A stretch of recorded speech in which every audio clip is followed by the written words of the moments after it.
Salut! Aujourd'hui, je vais te partager 3 raisons pour lesquelles un enfant peut mordre et je te parie que la troisième va te surprendre. Tu récupères ton enfant à la crèche et on te dit qu'aujourd'hui il a mordu un enfant et tu te sens super mal. Petit disclaimer, c'est complètement ok qu'un enfant morde. Blague à part, ça fait vraiment partie du fonctionnement normal d'un enfant entre 12 et 36 mois, donc pas d'inquiétude.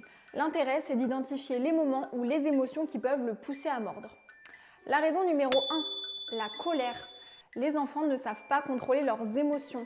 Un trop-plein de colère d'un coup, c'est super à gérer pour les tout petits et leur première réaction, c'est de mordre. N'oublie pas que leur petit cerveau est encore en construction et la zone la plus développée de leur cerveau est la zone ce qu'on appelle archaïque. Le réflexe le plus archaïque pour un enfant, c'est de mordre. La deuxième raison, ça va être la frustration. Il faut réussir à identifier pourquoi ton enfant a mordu. Est-ce qu'il a été frustré? Mon copain m'a pris un jouet, je voulais ce livre tout là-bas et un enfant est arrivé en même temps que moi et a pris le livre que je convoitais tant et ma réaction, cerveau archaïque, ça a été de mordre. La troisième raison, ça peut être tout simplement trop d'amour. Les enfants ont des pulsions.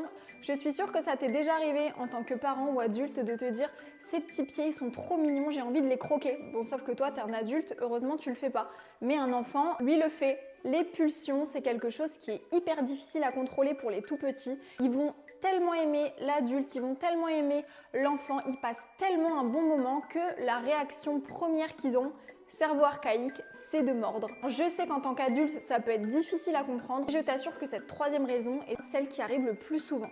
Les enfants ne savent pas s'exprimer correctement, ils n'ont pas assez de vocabulaire et la colère, la frustration ou les pulsions peut les amener à mordre. Heureusement, il existe une alternative à tout cela qui est le baby-signe.